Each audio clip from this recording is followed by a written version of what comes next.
Olá, ouvintes e leitores, sejam bem-vindos à nossa leitura bíblica comentada. Eu sou o Thiago André Monteiro, vulgo Tan. Como de costume, estou aqui com o Thiago Moreira e com a Carol Simão para hoje conversarmos sobre o capítulo 5 da primeira carta de Paulo aos Coríntios. Bom dia, tudo bem com vocês? Oi pessoal, tudo bem? Aqui é a Carol Simão e hoje a gente vai ver que não existe igreja perfeita. Bom dia, pessoal. Acho que a gente já tá vendo isso desde o capítulo 1. Acho que desde Gênesis, né? Pois é. Mas vamos entrar em outro trecho aqui da carta de Paulo aos Coríntios, né? Depois daquela questão da divisão que nós vimos nos primeiros 4 capítulos, nós vamos entrar em um problema moral aqui que estava acontecendo e de como a igreja estava agindo ou deixando de agir com relação a isso, né? Pois é. Eu vi esses dias aí um memezinho, um cartunzinho, né, que chegou, nem sei se foi no Instagram. Oi, galera, chegou uma carta de Paulo aqui. Aí ele abre assim e vê um soco na cara dele. Essa carta. Foi bom, foi bom. É isso. Bom, vamos falar um pouquinho mais sobre os Coríntios aqui, né? Mas antes da gente começar, eu queria agradecer o pessoal da Mundo Cristão por ter emprestado a NVT pra gente usar no projeto e também a pianista Maria Lídia por ter emprestado a trilha sonora que a gente usa aí, emprestado do álbum Inspiração em 3 Tons, um álbum de jazz maravilhoso que ela gravou aí.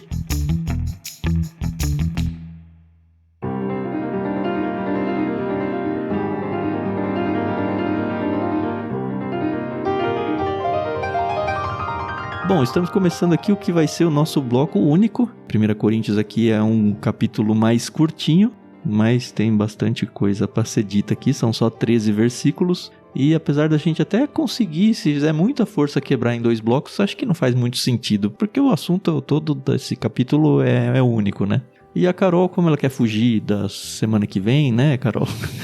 Das leituras da semana que vem. As minhas intenções são outras. Sério. Enfim, pra quem ficar até semana que vem vai descobrir por quê. Ela vai fazer a leitura, então, do capítulo 5 inteiro. Sua vez, então, Carol, manda ver. Então vamos lá, capítulo 5.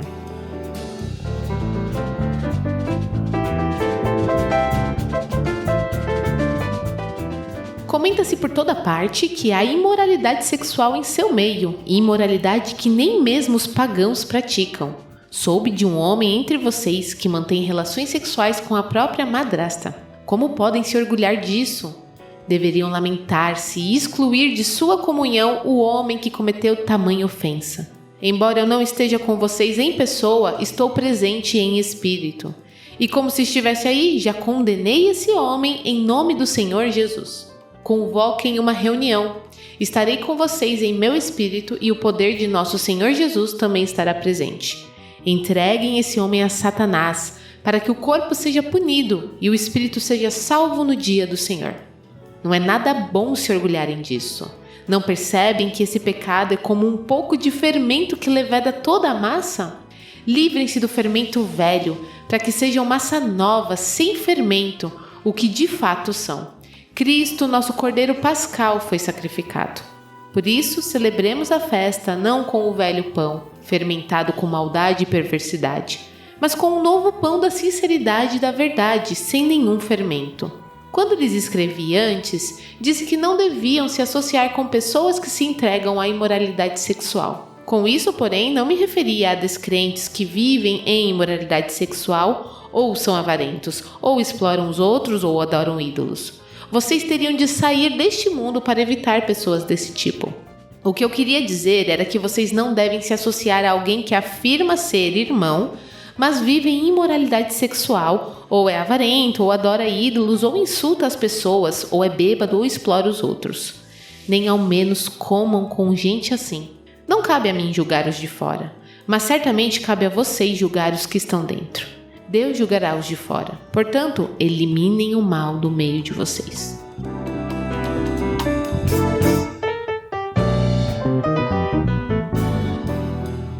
Uau, ainda bem que esse texto é do Antigo Testamento e não vale mais, né? Pois é. Ai, pra quem gosta de falar, não, isso aí é do Antigo, não tem nada a ver, mas olha aí. Do Novo, de Paulo, falando pra uma igreja um pouquinho mais perto da nossa realidade. Sim.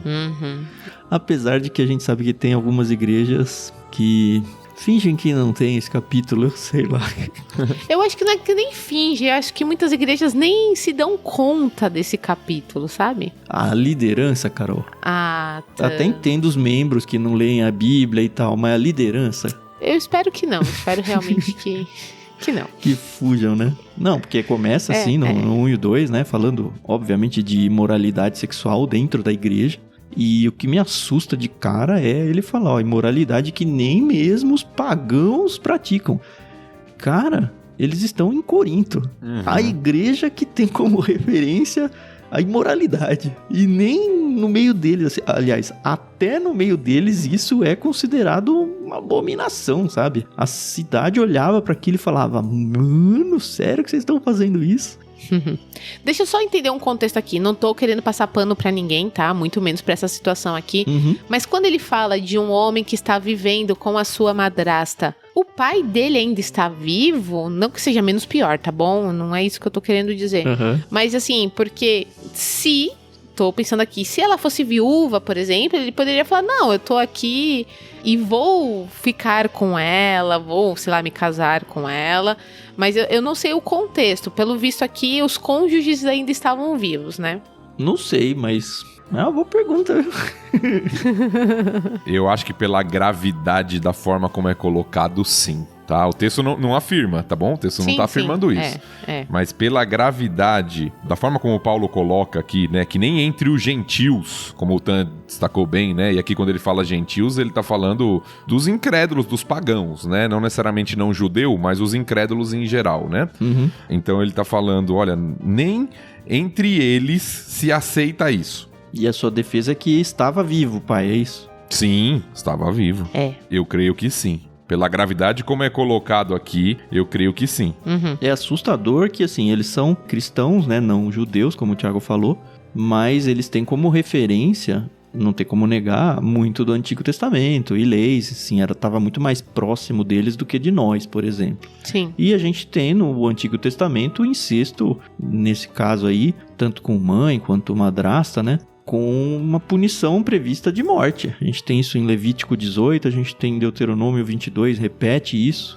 E uma curiosidade ainda foi que eu descobri que a própria lei romana tratava isso como algo ilegal. Ou seja, não é de se assustar que, olha, nem mesmo os pagãos praticam isso, sabe? Isso é muito feio mesmo, assim. E o mais feio aqui, eu acho, é a reação da igreja, né? Eles tinham orgulho, gente, pelo amor de Deus, né? Orgulho dessa situação, né? Eu não sei, eu preferi ler o texto para não ter que opinar tanto, porque é uma situação muito escandalosa, né? Teve um comentarista que eu li que chama esse orgulho aí de inchaço, né? Ele fala, em vez de pranto, o povo de Corinto estava inchado. Eu gostei desse adjetivo aí pra representar o orgulho, né? Como se fosse aquele peixe que... O baiacu. O baiacu, né? Ele estava inchado. Os coríntios estavam se vangloriando do fato de que a sua igreja... Cara, eu tô trazendo isso porque quando eu li eu falei, cara, parece tanto algumas igrejas de hoje. Vou começar de novo essa frase. Os coríntios estavam se vangloriando do fato de que sua igreja era tão liberal que até os fornicadores poderiam ser membros de boa reputação. Quão diferente algumas igrejas nossas aí hoje em dia, sabe? Que não necessariamente... não, melhor não mexer com isso. Às vezes, esse cara é um dizimista de respeito, é um da família dos fundadores da igreja... Mas, cara, não é só rejeitar o assunto, não, vamos jogar embaixo do tapete. É esse inchaço, sabe? É esse orgulho, olha como a gente abraça todo mundo, sabe? Como a gente é liberal, como qualquer um pode estar aqui no meio de nós. Mano, isso aí me fala tanto pra hoje em dia. Só voltando à questão que você falou, Carol, talvez isso traga um pouquinho mais de luz. Na versão que a gente tá lendo, na NVT, já traz o termo madrasta, né? Sim. Literalmente, o texto é mulher do seu pai. Tá. Poderia ser a mãe, né? Então, poderia, apesar de que a forma como o Paulo coloca, né, mulher do seu pai, parece nos indicar realmente que não é mãe do indivíduo ali. Sangue, né? Senão falaria sua mãe, né? Exatamente, né? Então, mulher do seu pai, o termo aqui já traduzido nessa versão como madrasta, mas parece que tem essa relação com o pai. Parece que o pai não é falecido, não. Parece que é a mulher dele, né? O pai tá vivo. E se a gente lembrar das nossas gravações lá de Gênesis, acho que a gente não lembra mais, faz bastante tempo, né? Eu não lembro nem de Filipenses. Rúben, o primeiro filho de Jacó, também teve relação com Bila, que era a concubina do seu pai. Inclusive foi amaldiçoado por isso. Por isso, é verdade. O negócio era feio mesmo, né?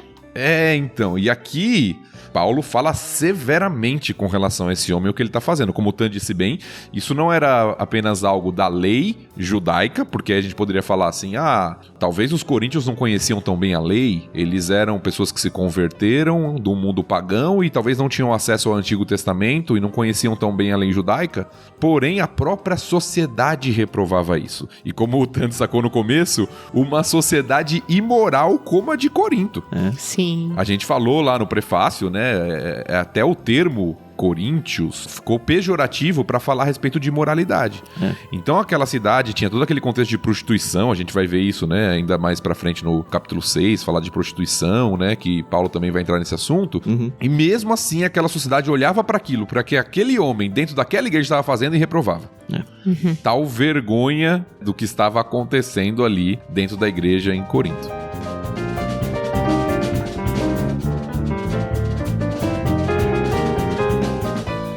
Sabe, há algumas semanas eu fiz uma devocional e eu gosto de devocionais que te fazem uns questionamentos, assim. Aí eu fico pensando, assim, às vezes a semana inteira no negócio. E aí a gente vive hoje muito numa sociedade do... não, cada um vai dar conta de si a Deus, né? Você é conhecedor da palavra, você sabe, você ouviu, você cresceu na igreja. Não é possível que você nunca tenha visto que isso é errado, enfim... E às vezes a gente vê um irmão em Cristo fazendo algo que não agrada a Deus, você sabe, e você escolhe não falar nada pra ele, né? Se torna cúmplice, né? Então, a devocional falava exatamente disso, que você também peca quando você vê o seu irmão fazendo algo errado e você, em vez de falar assim, irmão, você tá fazendo uma coisa errada, eu tô aqui pra te ajudar, vamos juntos buscar, você fala assim, não, ele vai dar conta pra Deus, né? Então, eu vou ficar aqui na minha vida, talvez a pessoa até possa ver isso como estou me metendo na vida dele, né? E, claro, né, tem que ter o equilíbrio. Mas, de novo, não estou passando pano aqui pro pessoal de Coríntio, tá bom? Não, entendi. Mas às vezes parece que é essa sensação que eu tenho quando eu li esse texto. É que eles preferiam ficar na deles, né? Afinal de contas, se o meu pastor que tá vendo não tá falando nada, por que eu vou falar, né? Eu que sou uma ovelha, eu que não tenho cargo na igreja, que eu só venho aqui aos domingos assistir o culto, né? Deixa pra lá, né? Mas eu acho que o problema é um pouco mais embaixo ainda, Carol. E eu concordo totalmente com o que você está falando, mas o exemplo que você deu é o 1 a 1 aí, sabe? É um irmão indo exortar o outro. O que Paulo tá batendo aqui é a igreja, como instituição ali, não como uma pessoa, mas como liderança formada e responsável por aquela comunidade e tudo mais. Ela não fazer nada. E o Paulo vem no verso 3, né? Ele fala, não tenho problema nenhum em condenar esse homem, E vocês, como igreja, tinham que fazer o mesmo, sabe? Vocês têm que fazer. Aliás, eu já condeno vocês nem estando aí, sabe? Quando eu estiver aí, então, muito pior. Ele basicamente desenvolve o assunto que a gente tá pisando em ovos para colocar aqui na mesa, mas é esse, né? A questão de disciplina na igreja, exclusão na igreja. E acho que na linha do que a Carol tava falando, que eu acho que é o que muitos cristãos acabam usando para tentar passar um pano, é aquele texto em Mateus 7, no começo do capítulo, que vai falar sobre, não é pra julgar o próximo, você tá vendo o cisco no olho do seu irmão, mas você tem um tronco no seu próprio olho e tal. Naquela ideia de cada um cuida da sua vida, bem como você falou, né? Então é complicado, né? E de um jeito ou de outro, tem que alinhar as coisas aqui. Exatamente. E Paulo tá falando, não, existe sim esse negócio de disciplina, existe sim esse negócio de exclusão, e mesmo de longe, já de ver esse negócio aí, eu já teria excluído esse cara aí. Façam alguma coisa. Lembrando que o texto de Mateus 7, que o Tan citou, muito usado, né? O não julgueis, muito usado por algumas pessoas que afirmam dessa forma, né? De não, que você não deve ficar falando, né? Não deve exortar os outros e tal. O texto ele não condena a exortação mútua, pelo contrário, a Bíblia fala muito sobre isso. O texto condena o julgamento hipócrita. Isso, sim. Que é aquele julgamento onde você não está avaliando sua vida, você está querendo só olhar para a vida dos outros. Uhum. Então o que o texto diz é, primeiro tira a trave do seu olho para que você possa ver claramente, e aí você vai lá tirar o cisco do olho do seu irmão. Ou seja, você ainda vai lá falar com o seu irmão, mas primeiro você tem que avaliar a sua vida. Uhum. Primeiro você tem que olhar para si, avaliar o seu coração, para ver se você tá sendo honesto com Deus e não tá querendo só condenar o seu irmão, mas tá querendo de fato ajudá-lo. Uhum. Não é à toa que o aconselhamento bíblico começa com autoconfrontação, né? Uhum, exatamente.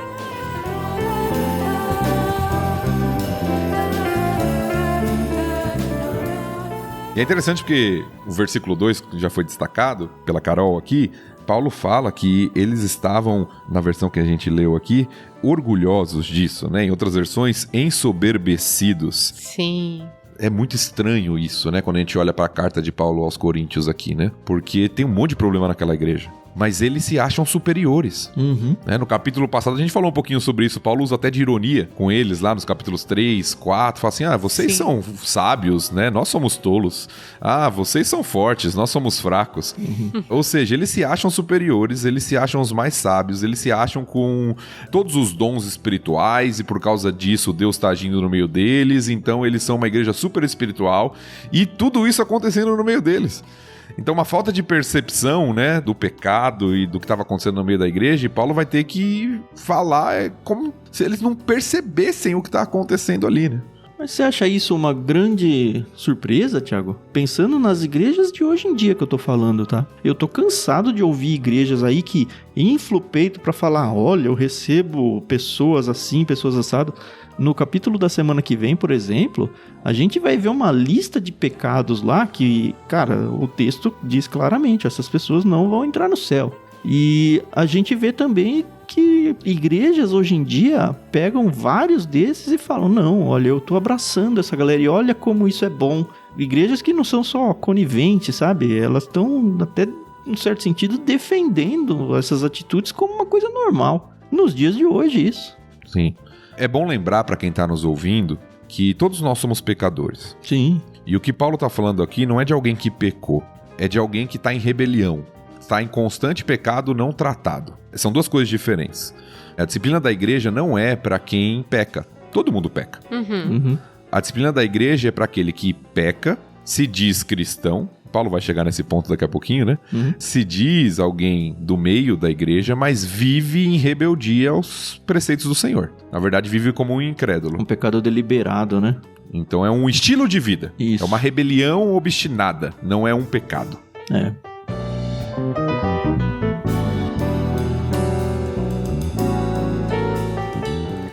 Eu comecei a tentar trazer alguma pergunta aqui, porque eu tenho certeza que são perguntas que acabam surgindo naturalmente, né? Mas eu vou jogar o cara pra fora da igreja e ele vai perder a salvação, sabe? É um negócio que a gente tem que falar um pouco. Essa pessoa que foi excluída não tem salvação pra ela. E acho que é muito na linha do que o Thiago tava falando, porque a exclusão ou a disciplina da igreja, ela tem que ter como foco a reconciliação, sabe? O arrependimento da pessoa. Também trouxe um outro texto aqui, olha só. Expulsá-lo, né, a pessoa, era deixá-lo de fora, no território do diabo. É o que o texto aí, a partir do verso 3, vai falar, né? Sem nenhuma associação com o povo de Deus. O isolamento oficial em relação à igreja levará o homem a tamanha angústia que abandonará seus caminhos pecaminosos. É meio que nessa linha, assim, sabe? Não é um castigo para que, puxa, olha, você que se dane. Pelo contrário, a gente quer você. Uhum. Só que você precisa... É igual quando a gente disciplina os nossos filhos, sabe? A gente não tem prazer em fazer isso. Uhum. Pelo menos não deveria. Se tá tendo, tá errado, sabe? A gente quer fazer isso para que ele se restaure, para que ele se remende, se corrija e volte para o seio da igreja. A gente vai ver, inclusive, em 2 Coríntios, que esse homem aqui, ele vai passar por tudo isso. Ele vai ser excluído da igreja, ele vai ser reabilitado ao corpo da igreja, e a gente vai ter o mesmo Paulo falando, olha, agora que ele voltou e resolveu, não é para vocês ficarem mais jogando nada na cara dele. Ele foi restaurado, e sempre foi desde o início esse o objetivo. A questão é que tem que ter alguma ação mais, não só enérgica, mas sabe aquela que você fala, cara, perdi meu chão? Sim. Pra pessoa que tá em pecado, é sério isso, sabe? É verdade esse bilhete, né? Pra usar os memes recentes aí. E a pessoa ter uma oportunidade de lidar com aquilo. Porque se ficar passando a mão na cabeça dela, que confrontação ela tem contra esse pecado, sabe? Ela vai, beleza, vou internalizar esse pecado na minha vida e vamos seguindo. Que é o que acontece, infelizmente, com muita gente hoje em dia. É bem colocado aqui pelo Tan, porque o propósito da disciplina, talvez o texto que a gente mais conhece é Mateus 18, quando Jesus fala lá da igreja, né? E que se um irmão tá em pecado, deveria alguém falar com ele, se ele ouviu, você ganhou o irmão e tal. Aquele texto bem conhecido de Mateus 18. O propósito da disciplina sempre é a restauração, para que a pessoa entenda a gravidade do seu pecado, alguém tá advertindo, tá mostrando para ela a seriedade, para que ela se arrependa e volte à comunhão e à vida de santidade que é esperada do cristão. Então o propósito sempre é esse. A exclusão, na verdade, é o último passo quando a pessoa tá tão rebelde que ela não aceita a exortação da igreja e não quer mudar de vida e quer viver como um incrédulo. Então, na verdade, ela tá assumindo isso. Não, eu não quero mudar, eu quero viver como um incrédulo. Tá bom, então você não faz parte mais desse contexto aqui, a não ser que você se arrependa e volte. Mas o objetivo nunca é se livrar da pessoa. Nunca é tirar a pessoa. O objetivo é sempre restaurá-la. E até esse último passo, quando é necessário, quando chega, né, a exclusão, também é para que a pessoa talvez caia em si e volte. Sim. Que é o que parece um texto de difícil interpretação aqui, né, o versículo 5, onde fala, né, entreguem esse homem a Satanás para que o corpo seja punido e o espírito seja salvo no dia do Senhor. Parece que é isso. Pelo menos a minha interpretação do texto é essa do que Paulo está falando aqui, né? Entregar a Satanás é tirar do contexto da igreja, né? Deixar Satanás agir na vida dele, né? Isso, tirar da proteção da igreja e colocar ele no aspecto do mundo, onde Satanás é o príncipe deste mundo, né? Então ele está entregue a Satanás. E aí o texto diz, para que o corpo seja punido, ou literalmente é a carne, para a destruição da carne nas versões mais antigas. Eu entendo que ele está falando aqui da carne no sentido de natureza pecaminosa. Certo. Ou seja, qual que é o objetivo? Que ele entenda a seriedade disso, e aí a sua carne seja mortificada e ele seja salvo. Ou seja, ele volte. Né, ele volte para os caminhos do Senhor. Eu entendo que é um texto difícil, tá? Não é um texto tão simples de interpretar. O carne aqui poderia ser até a morte. Alguns interpretam que é a morte. Mesmo que ele morra, pelo menos ele seja salvo. Né, uma possível interpretação, né? A carne no sentido de vida, né? Do corpo no sentido de vida. Mas, de fato, a intenção final que Paulo coloca é para que ele seja salvo no dia do Senhor. Ou seja, o objetivo não é o mal, é o bem daquela pessoa. E acho que nem só da pessoa, mas da própria igreja como comunidade local. Sim. Porque assim, quando chega numa situação assim, onde a pessoa ela foi exortada, sei lá, seguindo aqueles passos de Mateus que você falou. Ela foi no 1 a 1. Começou do jeito que a Carol sugeriu aí. Aí depois foi um grupo de irmãos. Aí depois foi a liderança, toda a igreja. E a pessoa, não, eu sou resiliente, não, eu tô certo, não, eu vou continuar. Vocês percebem que não é a igreja que está excluindo ela da comunidade? Ela se excluiu daquela comunidade. Mesmo. Ela que se tirou do corpo. A igreja só tá meio que... Tá bom, se você quer sair, sai, sabe? E sai. Sim, sim. Pra mim tem um paralelo muito grande, por exemplo, com Deus falando através dos profetas para o povo quando eles estavam pré-exílio. De Deus falando, eu não ouço mais a oração de vocês, vocês querem fazer isso? Vai lá então, peca, sabe? A gente vê textos falando isso no Antigo Testamento.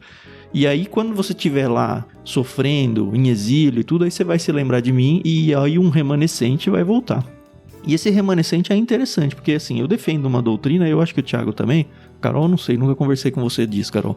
Mas a ideia é assim, respondendo uma pergunta provocativa que eu fiz lá no começo, né? Então perde a salvação? Eu creio que não. Assim, tem dois cenários. Ou a pessoa nunca foi salva, e aí não foi salva, ela precisa de, enfim, evangelho na veia e ter um encontro com Cristo. Mas se a pessoa já era salva, e isso é possível sim, a pessoa entristecer o espírito a tal ponto dela se rebelar contra Deus e tudo, ela continua sendo salva. E aí essa disciplina pode ou fazer com que ela caia em si e volte, muito na linha do que foi, por exemplo, a história do filho pródigo, que a gente já falou sobre ele em Lucas, que chegou a ponto de comer a comida dos porcos e caiu em si e voltou para a casa do pai. E a outra opção é, você continua resiliente até para preservar você de coisas piores. Deus pode pedir a própria vida da pessoa. e vida aqui, não a vida espiritual, né? Porque, enfim, desde o início ela sempre foi salva. É uma doutrina difícil, mas eu enxergo muito claro isso na Bíblia. Eu também. Sim, para mim também é muito claro, né? A doutrina da segurança da salvação, vamos colocar assim, né? De que salvação não se perde, né? Eu crio da mesma forma, apesar de terem pessoas que pensam diferente, mas eu crio da mesma forma, de que a salvação de fato não se perde. Porém, o que a gente precisa lembrar, e aí talvez seja a questão aqui, de Paulo e de outros apóstolos do Novo Testamento, é que a salvação, ela tem evidências. Sim. Tiago vai falar bastante disso, né? Tiago, João, o próprio Paulo, né? Jesus, né? Pelos seus frutos os conhecereis. Sim. Então, existem evidências. O autor aos Hebreus vai falar que sem a santidade ninguém verá o Senhor. Isso não quer dizer que eu sou salvo porque eu faço coisas. Isso quer dizer que a marca do cristão é a sua evidência que ele muda de vida. Exatamente. Que ele persevera. Que ele vive de maneira diferente nos seus relacionamentos. Ou seja, a salvação ela traz transformação. É o que Tiago vai tratar falando: mostra-me a tua fé sem obras, que eu com obras te mostrarei a minha fé. Ou seja, as obras comprovam a fé. Elas evidenciam que a fé é verdadeira, que a fé é genuína. E a falta de obras evidencia que talvez a fé não seja genuína. Então, as obras desse homem aqui, no caso, estavam evidenciando uma vida imoral e distante daquilo que o discípulo é chamado para viver. O salvo é chamado para viver. Por isso que Paulo fala para a igreja agir, né, e disciplinar aquele homem, porque ele está vivendo como um incrédulo. Sim.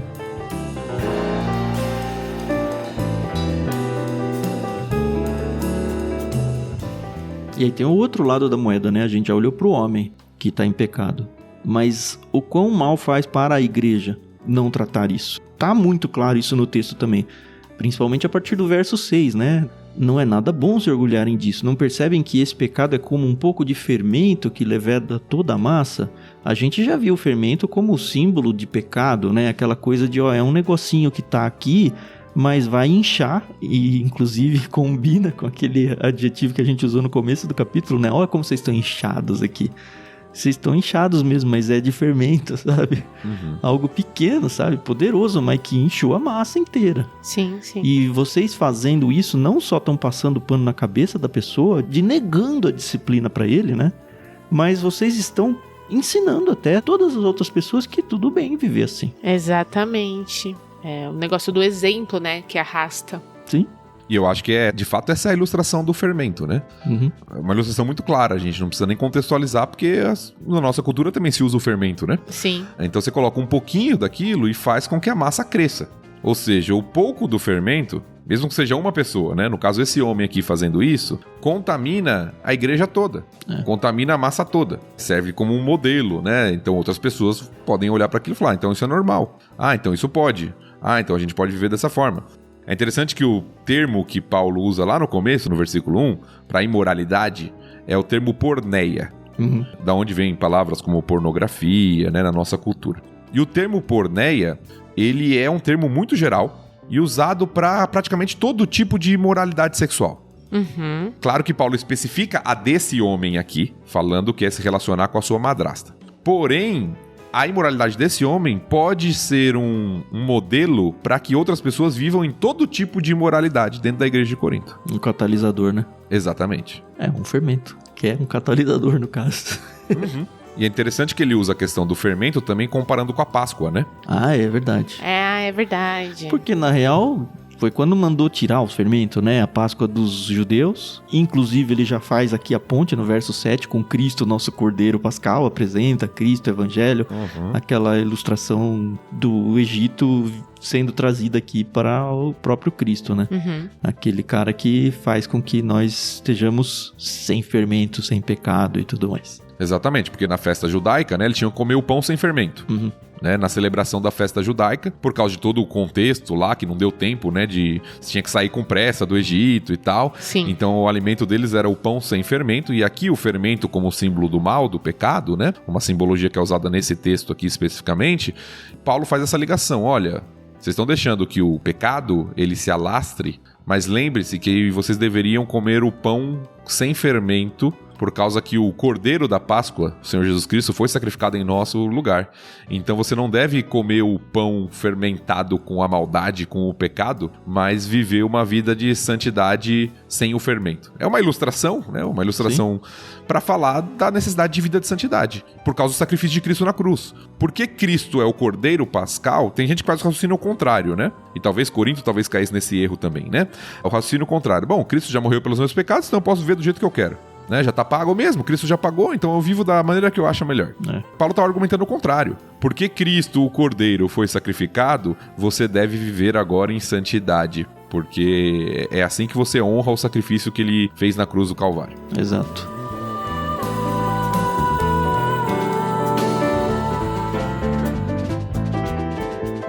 E a partir do verso 9, a gente tem uma resposta de Paulo a uma potencial outra pergunta nossa, né? Primeiro já evidencia, né? A gente já mencionou, acho que no prefácio isso, né? Uma carta que tinha sido mandada antes dessa, né? Quando eles escreviam antes, disse que não deviam se associar. Sim. E a gente não tem essa carta, né? Mas ele está respondendo uma dúvida que muito provavelmente os coríntios tinham interpretado errado na primeira carta. Nessa questão de se afastar, porque eles estavam se afastando dos descrentes, mas deixando a coisa comer solta dentro da igreja. E aí ele tá falando, olha, não. Quando eu falei pra vocês que vocês não deviam se associar, eu não tava falando da galera de fora da igreja. Senão vocês tinham que sair do mundo, né? Isso que ele fala. Como é que eu vou dizer pra você que não pode se associar com um descrente, dado que vocês moram no mundo que tá cheio de descrente? E o que eu tô falando, não. E vocês têm que se desassociar é justamente da galera que se diz aí cristã, mas não vive a contento. O que traz uma outra pergunta pra mim, né? Então a gente pode se associar com descrentes? Talvez a gente possa ter um casamento misto com descrentes? Eu não sei se eu devo abrir essa caixa ou não. Ô, Jesus. Acho que isso é pra 2 Coríntios. Né? Boa. Não, mas já que você levantou a bola, a gente tem que falar, né? Porque tem o pessoal nos ouvindo, né? É evidente desde o Antigo Testamento, olhando só o exemplo que o Tan falou, mas envolvem outras coisas, que o cristão não deve assumir um compromisso e uma relação de profundidade com os incrédulos. Quando eu digo profundidade, isso envolve o casamento, o relacionamento misto.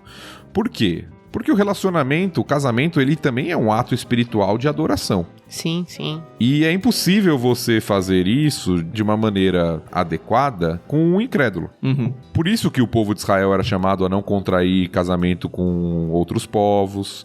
É uma questão de fé, é uma questão de adoração e de lealdade ao Senhor. Uhum. Eu brinquei que é coisa para 2 Coríntios, porque na carta de 2 Coríntios, Paulo vai falar sobre aquele texto famoso sobre o jugo desigual. Uhum. Não entrar em jugo desigual com os descrentes, que envolve ali até negócios e outras coisas ali. Então, um compromisso desse tipo, uma aliança tão profunda, não deveria existir. Porém, como Paulo fala neste texto aqui, voltando para esse texto, nós estamos no mundo e nós nos relacionamos com as pessoas descrentes. E Jesus não falou pra gente sair do mundo, até porque a gente tem uma missão no mundo. Exato. A gente tem que pregar o evangelho, a gente tem que testemunhar de Cristo. A gente vai testemunhar pra quem se a gente não se relaciona com os descrentes? Não é? Não é verdade? Então Paulo fala, não, se fosse por isso vocês teriam que sair do mundo. Não é isso que eu tô falando. Eu tô falando que vocês não devem se associar com pessoas que se dizem cristãos, mas vivem como incrédulos. Por quê? Porque ao fazer isso, o termo que o Tan já falou, você se torna cúmplice. É como se você estivesse aprovando. Uhum. Não tem nada a ver. A pessoa vive assim e ela é do nosso meio aqui. Ou seja, o incrédulo vê isso e vê como? Tá tudo bem. Pra eu ser parte desse grupo aqui não tem que mudar nada, né? É a mesma coisa. É a mesma coisa que eu vivo, não tem diferença nenhuma. No verso 11 o Paulo até dá uma expandida nessa lista de pecados, né? O que eu queria dizer era que vocês não devem se associar a alguém que afirma ser irmão, mas vive em imoralidade sexual, que é o que a gente tá falando desde o início, mas aí ele acrescenta, ou é avarento, ou adora ídolos, ou insulta as pessoas, ou é bêbado, ou explora os outros. Olha quantas coisas aí que podem ser igualmente classificados como pecados de rebeldia, como pecados que eu não quero me remendar. E ele ainda fala, nem ao menos comam com gente assim. E eu já vi tantas pessoas que eu conversei e falar, meu Deus, como? Não vou comer e tal. A gente tem que trazer um pouco de cultura aqui também, né? No contexto cultural deles. A gente já falou também várias vezes em outros livros. Que essa questão de ter uma refeição com alguém era um sinal de aceitação, de comunhão, esse tipo de coisa, né? Não é olhando para a sociedade de hoje. Mas também não exclui o fato de que, olha, se a pessoa tá passando por um processo de disciplina, ela precisa sentir o peso da disciplina dela. Não pode ser, vem aqui, sabe? Duas coisas, né? Duas observações sobre o texto que o Tan leu aqui. O primeiro é que esses pecados descritos aqui eram pecados muito característicos da cidade de Corinto. A prostituição, né, imoralidade sexual, adoração de ídolos. Daqui a pouco a gente vai chegar nesse tema dentro da carta, né? Tem a questão da comida sacrificada aos ídolos. A cidade de Corinto tinha templos pagãos, né?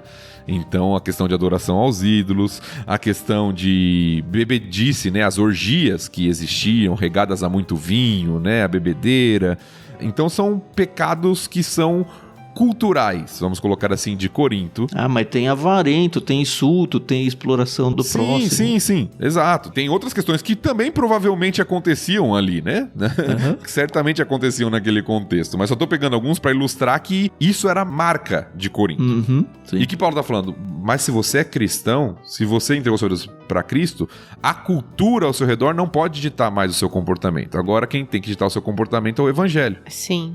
E isso vale para as igrejas de hoje aqui, né? Sim. E olha como a cultura bate nos ideais cristãos até hoje. Em vários temas que são parecidos aqui com o que Paulo tá falando aos Coríntios e tantos outros que não tá aqui na carta. Mas a gente entende que, olha, isso aqui não combina com a igreja, não.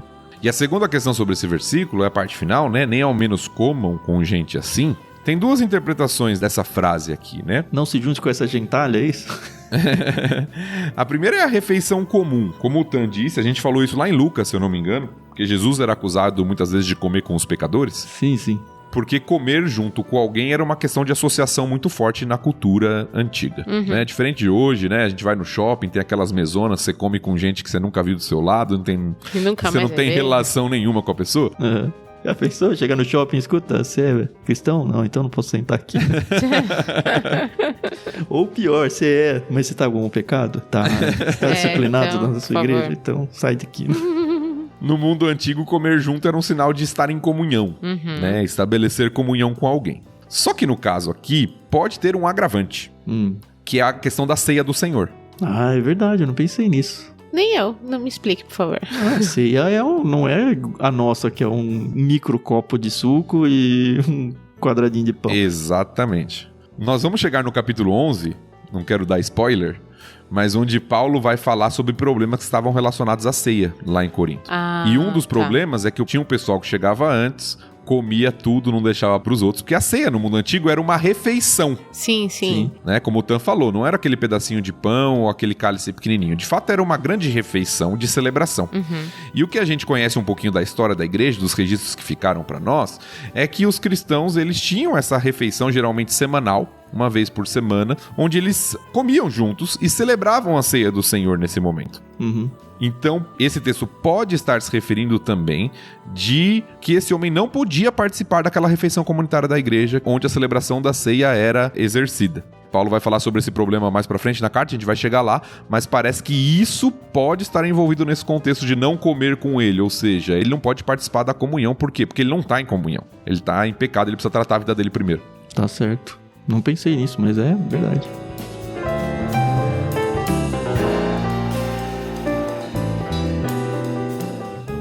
Acho que indo pra reta final, né? A partir do verso 12, ele responde talvez a última pergunta que ficou em aberto, né? Tá bom, ó, você falou que a gente entendeu mal a carta, que você tava falando na galera de dentro mesmo. Mas e a galera de fora, né? Como que a gente tem que agir? E o Paulo fala, ó, não cabe a mim julgar os de fora. Isso aí vai caber a Deus. Eu tenho que julgar os de dentro. Dando luz até aquele texto em Mateus 7 que a gente mencionou no começo do episódio, né? Olha, o pessoal que é descrente, que tá fora da igreja, a gente não tem o que fazer. Não é nosso papel julgar, é papel de Deus julgar. No 13, Deus julgará os de fora. E aí, ó, volta o seu olho para dentro de casa, portanto, eliminem o mal do meio de vocês. Tem mais um autor que eu trouxe aqui, ó, a disciplina da igreja não é fácil. E a gente sabe que não é mesmo. E nem é popular, mas é importante. Se aplicada corretamente, Deus pode usá-la para convencer e restaurar um cristão em pecado. Exato, e é o que é chamado aqui, a igreja tem essa responsabilidade, né? Paulo está chamando a igreja dessa responsabilidade, vocês devem fazer isso, né? Os de fora, deixa com Deus, Deus vai julgá-los, isso pertence ao Senhor. Mas vocês devem julgar os que são de dentro, pelo menos aqueles que se dizem de dentro, né? Alguém que assumiu um compromisso com Cristo, faz parte da igreja e está andando de maneira desordenada, né? De uma maneira que não é adequada, vocês são responsáveis em lidar com isso e, se necessário, né? Nesse estágio final, eliminar né? O excluir a pessoa do meio da comunhão. É isso. E isso, claro, né, assim, chovendo molhado, se aplica aos dias de hoje, né? Deveria, né? Sim. Eu já passei por situações e a pessoa foi disciplinada, mas a pessoa não aceitou a disciplina. E aí, criou-se, assim, um movimento entre alguns irmãos de que, então a gente só precisa disciplinar quando a pessoa aceita a disciplina. Essa disciplina você tá chamando foi a exclusão da igreja ou antes disso ainda? Antes disso. Ah, tá bom. Acabou que, infelizmente, houve a exclusão. Uhum. Muito mais da parte da pessoa que não aceitou a disciplina do que por parte da igreja. A igreja queria resolver a situação, a pessoa não quis. E aí, né, enfim, é aquela famosa rachou a igreja, sabe? Uhum. Acontece. É um risco, né? É um risco. É um risco, entendeu? Mas aí o que acontece? Acho que aí começa um outro movimento dentro das igrejas de que o medo de disciplinar, o medo de, assim, entre aspas, perder a pessoa. E aí o que acontece? Ainda fica aquele sentimento de que a igreja não soube lidar direito com a situação e a gente poderia ter feito de uma forma diferente. E assim, ficou esse gostinho amargo na boca, sabe? De que, puxa, a gente agiu como a Bíblia estava falando e não teve o resultado esperado, sabe? Uhum. Mas aí eu acho que entra a questão das nossas expectativas, né? O que é o resultado esperado? Nem sempre a pessoa vai se arrepender. Então, que era o que a gente esperava, né? Que, puxa, vai haver o arrependimento, tá? Sim, claro. É o propósito e a nossa oração, mas nem sempre a pessoa vai se arrepender. Às vezes ela vai ficar obstinada no pecado dela, e eu acho que a igreja não deveria mudar a sua conduta por causa disso. Ela tá sendo fiel ao que as escrituras dizem.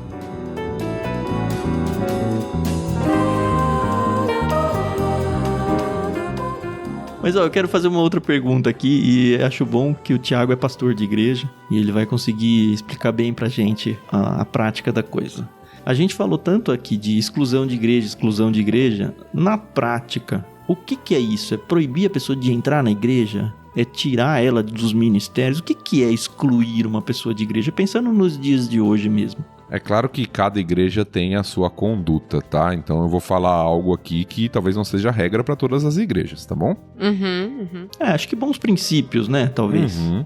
Eu acho que a gente não pode, e talvez nem deva mesmo, impedir ninguém de entrar na igreja. A restauração pode passar por aí, né? Exato. E seria também problemático até legalmente, né? Uhum. Pensar nisso. Poderia ser problemático legalmente. Então eu acho que não é isso. Não é proibição de frequentar o culto público. Uhum. Mas é deixar claro que a pessoa não vive mais como alguém que é membro daquela igreja. Ou seja, tem um pacto, né, uma aliança com aquele povo para viver de determinada forma. Nesse sentido, sim, envolve uma exclusão formal, ou seja, a pessoa não faz parte mais do hall de membros da igreja, ela não toma mais decisões pela igreja, se for uma igreja que toma decisões congregacionalmente, ela não pode mais atuar em ministérios da igreja, servir, assumir cargos na igreja, porque ela já não faz parte daquela lista, daquele hall de pessoas que são membros da igreja.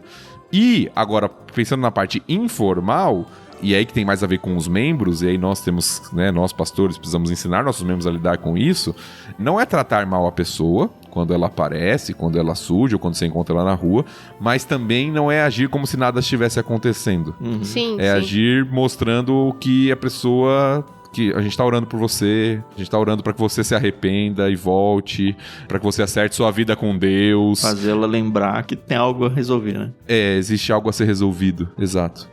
Então, mas eu acho assim que na maioria das vezes, eu não vou por aqui 100%, porque eu sei que cada caso é um caso, a pessoa que acaba sendo excluída do hall de membresia, ela assim... desaparece por um tempo, né? Na maioria dos casos, sim. Mas tem alguns casos que, às vezes, a família é da igreja... Sim. E aí, em algumas ocasiões, a pessoa aparece. Isso também é comum, né? Acontece, sim. E aí, agora, uma outra pergunta que talvez não tenha nada a ver aqui com 1 Coríntios 5, mas já que estamos aí nesse tema. Quando uma pessoa, ela sai em... rebeldia, vou por desse jeito, tá? Ela não aceitou a disciplina, acabou se excluindo, né? Um tempo depois a pessoa quer voltar. Ela ainda precisa passar pela disciplina? Se ela saiu em rebeldia, eu entendo que ao retornar, ela deve formalmente pedir perdão para a igreja. Certo. Se ela tá arrependida, eu não vejo necessidade dela ficar... Não, você vai ficar aqui um período em disciplina. Não, ela se arrependeu. O tal do banco, né? Ela se arrependeu, ela voltou. Mas eu acho que um pedido de perdão é necessário. Tá bom. Dá um reporte ali pra igreja local e tal, né? Sim. Sabe qual é um problema grande que as igrejas vivem aqui no Brasil? Imagino que no mundo também. Eu fui disciplinado na minha igreja local aqui. Eu vou pra Saí outra. daquele jeito, eu não quero. Vou pra outra e a outra me recebe. E assim... Então... E eu ainda vou lá pra virar ministro de louvor, sabe? É verdade, isso enfraquece o poder da disciplina, vamos colocar assim, né? Pense numa cidade como Corinto, onde as pessoas não tinham uma mobilidade fácil, né? Ninguém tinha carro, né? A pessoa não podia ir lá pra igreja de Éfeso, era longe, né? Não dá pra ela fazer essa viagem, né? Não era como hoje em dia que você tem uma igreja em cada esquina. Então, se a pessoa tá excluída daquele negócio, realmente vai ter um efeito. Um efeito de, olha, eu não posso, eu vou lá e eu vou ser confrontado, eu não posso mais participar. Se a pessoa realmente é de Deus, o temor do Senhor vai... Mas hoje em dia o que acontece é isso que o Tan falou, isso enfraquece, porque a pessoa fala assim, não me querem aqui, eu vou em outra e tá bom, tá tudo bem. E ela é aceita, né? Já ouvi relatos, e aqui eu poderia dar nomes, mas não farei, de pessoas assim, tal pessoa foi disciplinada, tá excluída da igreja. Aí passou um tempo, o pastor da igreja que a disciplinou ficou sabendo que ela tá indo lá na outra igreja tal. E aí... até como um papel bom desse pastor, eu acho que ele tem que fazer isso mesmo, ele entra em contato com o pastor dessa nova igreja e fala, olha, essa irmã que chegou aí nessa igreja tem umas pendências aqui, aí relata tudo o que aconteceu, e esse novo pastor fala, tá bom, e não faz nada, sabe? Cara, como isso me deixa triste, Já vi isso acontecer. Não, mas eu acho que se a gente fosse falar sobre todos esses exemplos que acontecem, né, realmente teríamos muita coisa pra falar, né? Sobre coisas que nem sempre estão corretas, às vezes por ignorância, às vezes por não saber como lidar, né, às vezes por má fé, não sei, por falta de ética, uma série de coisas que podem acontecer. Mas eu acho que o que fica, né, tentando resumir pra quem tá nos ouvindo, e talvez você que tá nos ouvindo, ou a maioria que tá nos ouvindo, não é pastor, não é responsável pela igreja. E talvez a grande aplicação pra nós seja a importância da gente lidar com o pecado na nossa vida e da gente ajudar pessoas que estão ao nosso redor. Sim. Essa cultura individualista, a gente começou falando sobre isso, da nossa época, não é o que Deus nos chamou pra viver. Se eu vejo que meu irmão tá em pecado, eu devo ajudá-lo. Não é massacrá-lo, não é condená-lo, não é julgá-lo da maneira indevida, é ajudá-lo, é mostrar, meu irmão, esse caminho não é um bom caminho. É tentar ganhá-lo, é o propósito da disciplina, né? Você confronta o seu irmão para ganhá-lo, para ganhar o irmão, né? Como Mateus 18 diz. Então eu acho que isso chama a gente para essa responsabilidade de cuidar uns dos outros na igreja, né? Isso não é tão fácil quanto a gente pensa, exatamente porque algumas pessoas colocam uma barreira, né? Então a gente tem que realmente pedir muita sabedoria a Deus e tratar a situação com muito amor pra você ganhar o seu irmão, né? Não perdê-lo. Não é fácil, não. E às vezes pode ser que isso aconteça com alguém da sua própria família sanguínea aí, né? Sim. E nós, como irmãos em Cristo, a gente tem que fazer parte dessa disciplina também, mesmo que isso atinja pessoas da nossa própria família. É a vida, né? É ser cristão. Também é um dos custos de ser cristão, pelo menos um cristão autêntico. E se você faz parte da liderança de uma igreja e nunca pensou sobre esse assunto de, por exemplo, receber pessoas vindas de outros lugares, cogita conhecer um pouco do pano de fundo, conversar com a liderança de onde veio a pessoa, não ficar na dependência desse outro pastor, antigo pastor, entrar em contato, por exemplo, mas olha, essa pessoa veio da onde? Vim dali, tá bom. Sabe, dá uma perguntada. Como é que foi? Essa pessoa era assim, assim, assado? Ficou algum pedaço aí para ser resolvido? Às vezes a pessoa realmente precisa mudar de áreas, precisa mudar de igreja, e resolveria com ela, olha, reconheci o meu pecado, mas eu não quero continuar lá, quero vir pra cá. Tudo bem, mas vamos tratar isso daqui? Vai lá naquela igreja, olha, eu tô de volta, pessoal, eu tô seguindo numa outra comunidade, mas eu não quero deixar uma ponta solta aqui, então eu vim afirmar pra vocês que eu me reconciliei e que peço perdão por isso, por aquilo, e segue a vida, sabe? Tudo bem.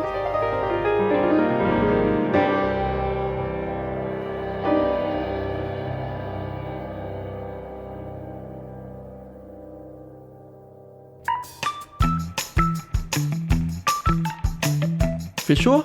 Nem foi tão duro assim o capítulo 5, né? Eu acho que o capítulo 6 vai ser um pouquinho pior. Tá bom, a gente tá com o Discord aqui, já mencionamos ao longo do episódio, né? A galera que quiser ouvir a gente no bruto aqui ao vivo, a gente faz sempre a transmissão do LBC no Discord, onde a gente tem uma comunidade de leituras coletivas. Então, para você fazer parte é de graça, é só acessar bit.ly/leitura coletiva. Você pode abençoar o projeto financeiramente para que o Ictus continue produzindo o LBC aqui e a gente, se Deus abençoar, chegue até o final da Bíblia, né? Bem velhinhos e caquéticos, mas também passa pela sua responsabilidade, tá? Nos abençoar financeiramente, você pode fazer isso através da ferramenta do Catarse. Para conhecer o projeto é só acessar catarse.me/ictus. Você pode fazer doações Pix, a gente tem a chave Pix na descrição do programa, esse link que eu mencionei também está lá. E você pode fazer suas compras na Amazon de qualquer produto que você já compraria através do nosso link de afiliado, que é ictus.com.br/Amazon. Salva esse link aí, sempre que você for fazer compra de qualquer coisa, lembra de partir desse link, você vai ser direcionado para o próprio site da Amazon e segue fazendo as suas compras normalmente, nós seremos comissionados sem mudar nada para você, tá bom? E finalmente, orem por nós. Mais uma semaninha aí iniciando, né? A gente posta esses episódios sempre às terças-feiras, mas a gente precisa diariamente de pessoas orando por nós. Então a gente sabe que tem gente que ouve logo que o episódio sai, então terça de manhã já temos orações. E todos os dias da semana, em todos os horários, vai ser muito gostoso no céu descobrir que a gente estava coberto de orações o tempo todo, tá? E realmente precisamos de vocês nesse sentido. Então ora por mim, ora pelo Thiago, ora pela Carol, ora pelo projeto, ora por nossas famílias. E do mesmo jeito que a gente está sempre orando também pela galera que está ouvindo a gente, por mais que a gente não os conheça pessoalmente. Vocês talvez não nos conheçam pessoalmente, mas precisamos uns dos outros, tá? Nós somos uma igreja, nós somos um corpo e a gente só se soma quando a gente se preocupa um com o outro. Então, compromissos, terminou o episódio aí, antes de ouvir qualquer outra coisa, fazer qualquer outra coisa, gasta aí 2 minutinhos orando por nós, tá bom? É isso, semana que vem estamos de volta. Valeu, Thiago, valeu, Carol, até mais. Isso aí, pessoal. Obrigada pela paciência, audiência. Orem por nós, compartilhe esse episódio com seu amigo, trate ele sempre com amor, mas trate, tá bom? Até mais. Valeu, pessoal. Sei que capítulos assim são capítulos talvez não tão confortáveis, né? Que falam sobre lidar com o pecado, mas realmente são necessários, nos alertam sobre a santidade que o Senhor espera de nós e que você a cada dia vá trabalhando aquilo que é necessário na sua vida ainda para honrar o nosso Deus. Deus te abençoe.